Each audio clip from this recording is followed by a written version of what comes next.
अस्सलाम वालेकुम। आज मैं आपको बताऊंगा हनीवेल का ट्रांसमीटर, प्रेशर ट्रांसमीटर या फ्लो ट्रांसमीटर।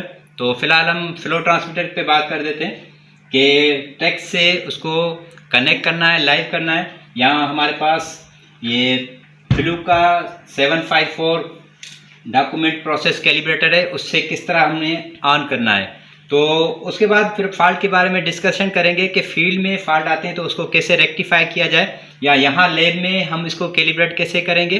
तो सारी चीज़ें स्टेप बाय स्टेप आपको बताऊंगा। पहले हम लैब में कैलिब्रेशन का बताते हैं, फिर फील्ड में जो फॉल्ट आते हैं उसके बारे में डिस्कशन करेंगे। जैसे कि ये टेक्स्ट के ऊपर मैं अभी ये कनेक्ट करता हूँ, इसकी मैंने ये देखें कि ये पावर हार्ड और पावर पे इसको मैंने कनेक्ट किया हुआ है, हार्ड और पावर पे। तो मतलब कि हम लूप पावर दे रहे हैं इसे, और ट्रांसमीटर के पॉजिटिव और नेगेटिव पे कनेक्ट किया है। तो यहाँ पे फील्ड कम्युनिकेटर पे हम सिलेक्शन करेंगे इसकी। ये प्रोसेस हो रहा है। तो उसके बाद फिर आगे हम स्टेप बाय स्टेप जाएंगे कि किस तरह ये लूप पावर आता है। जिस तरह यहाँ पे ये हार्ड है तो हार्ड पे हम सिलेक्शन करेंगे इसकी, और पावर हम देना चाहते हैं यस। और ये पोजीशनर या ट्रांसमीटर के लिए तो हम ट्रांसमीटर अभी कर रहे हैं, तो ट्रांसमीटर पे सिलेक्शन की, और ये यहाँ देखें कि ये पावर के लिए ये सिंबल आ गया है जो कि हमने यहाँ पे कनेक्ट किया है। तो इसको हम सिलेक्ट करते हैं,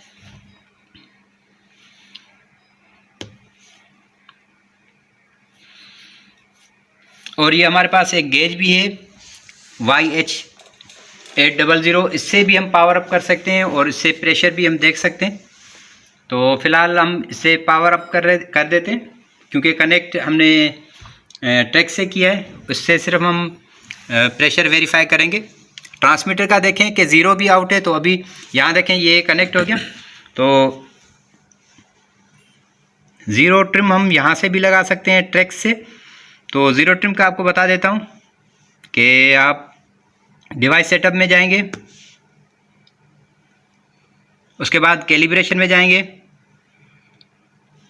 कैलिब्रेशन मेथड में, और सबसे पहले आपने वेरीफाई करना है कि प्रेशर, अब देखें कि प्रेशर होल्ड था, प्रेशर को रिलीज़ कराना है। अब मैं प्रेशर को रिलीज़ करा रहा हूँ यहाँ से ये, और ट्रांसमीटर की हाई साइड हमने कनेक्ट की है और लो साइड ओपन टू एटमॉस्फेयर रखा हुआ है।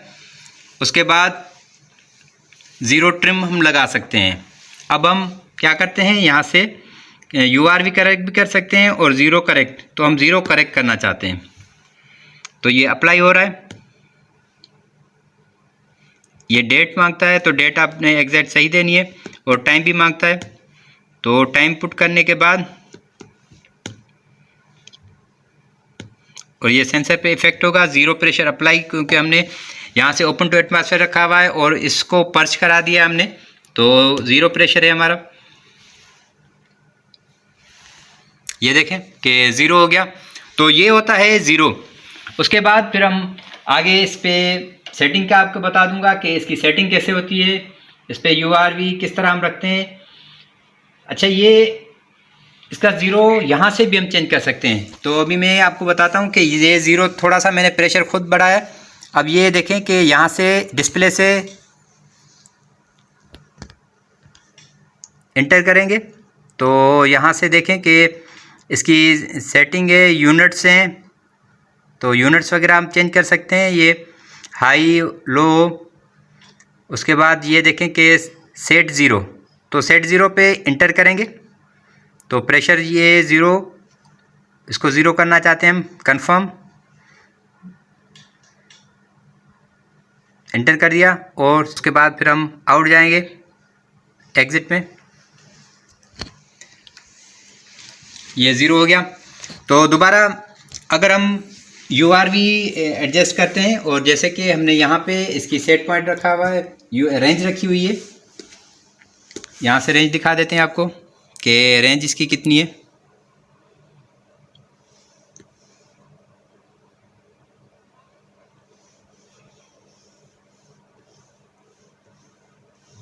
ये देखें कि URV LRV 0 और URV 10 kPa। तो 10 kPa हम यहाँ से प्रेशर देंगे, अप्लाई करेंगे। उसके बाद फिर हम URV में जाएंगे, सेट URV करेंगे। इसी तरह जो इसकी वैल्यू सेट हो जाती है। अब बात करते हैं फॉल्ट की।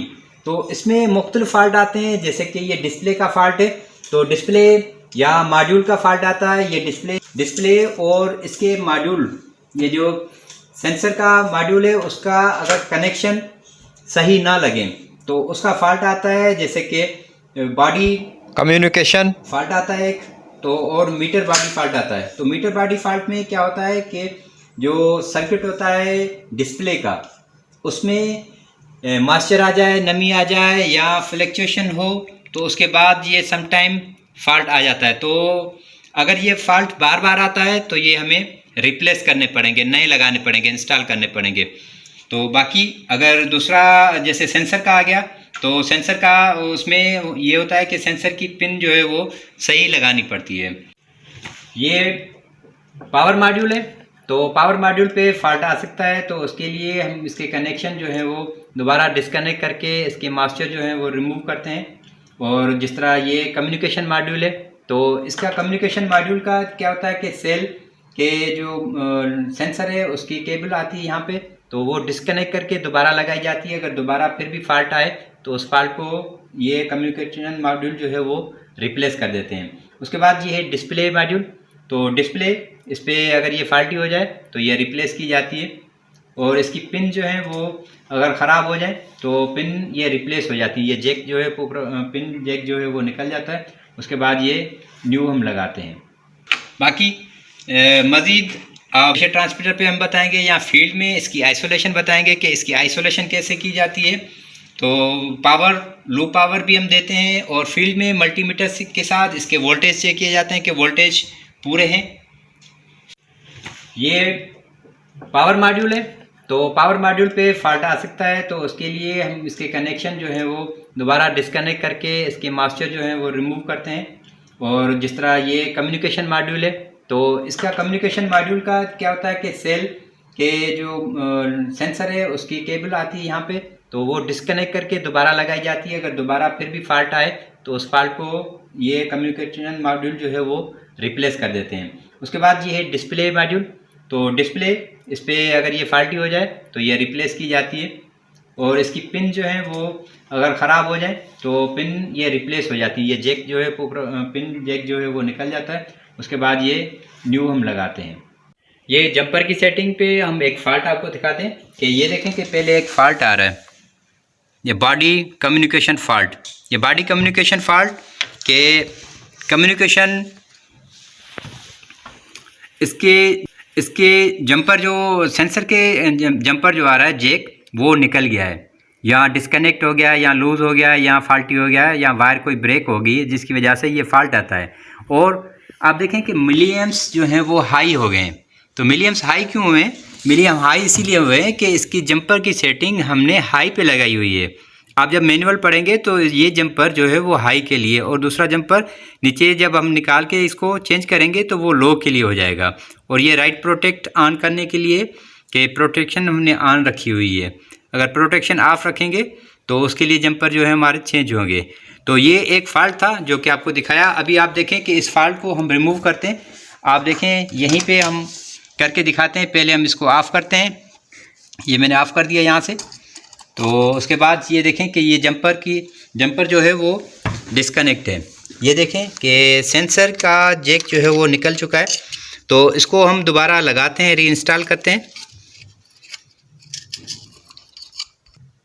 ये मैंने जंपर लगा दिया और उसके बाद ये इसको इंस्टॉल करेंगे। और यहाँ से दोबारा मैं कनेक्ट करके दिखाता हूँ आपको। ये था मकसद कि मिलीएम्स हमारे हाई आ जाएं DCS पे, तो इसका मतलब बस मोड आ गया है। इसके जंपर की सेटिंग ट्रांसमीटर ने अपनी हाई अलार्म सेटिंग दे दी है। इसको लाइव करके दोबारा दिखाते हैं आपको।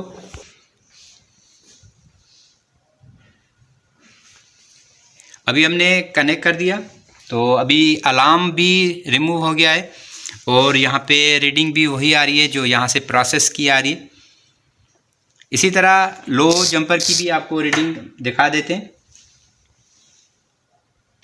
अब देखें कि DCS पे लो मिलीएम्स आ रहे हैं और हमने हार्ड कम्युनिकेटर लगाया तो हार्ड कम्युनिकेटर पे भी हमारे पास मिलियम्स जो हैं वो लो आ रहे हैं।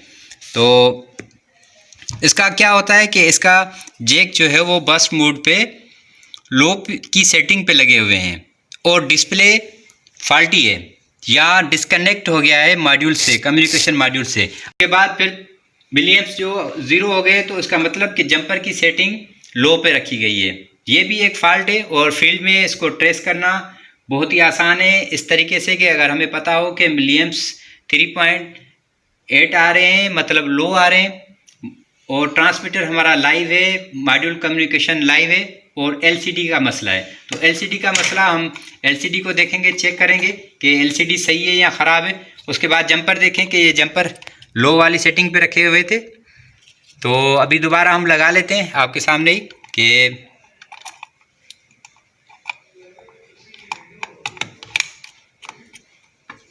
अच्छा, एक और जो मसला आता है एलसीडी पे, डिस्प्ले पे, आप देखें कि ये डिस्प्ले जो है वो कंट्रास्ट इसका सही नहीं है। बहुत ही नॉर्मल सी अल्फाज जो हैं वो नज़र आ रहे हैं। तो ये फॉल्ट जो है वो आपको दिखा देता हूँ कि ये फॉल्ट क्यों आता है। ये इसकी पिन्स अगर डैमेज हो जाए, होल्ड करें, कि ये देखें कि इसकी डिस्प्ले की एक पिन जो है वो बेंड हो गया, उसमें वो कनेक्ट नहीं थी, इसके लिए इसी वजह से ये एलसीडी जो है वो फॉल्ट दे रही थी। और ये फॉल्ट, दूसरा फॉल्ट जो कम्युनिकेशन फॉल्ट, वो वही फॉल्ट है कि इसके सेंसर की केबल जो है वो डिस्कनेक्ट है। तो हम केबल को कनेक्ट कर देंगे और इस वायर जो जैक है उसको हम सही कर लेंगे और कनेक्ट कर देंगे।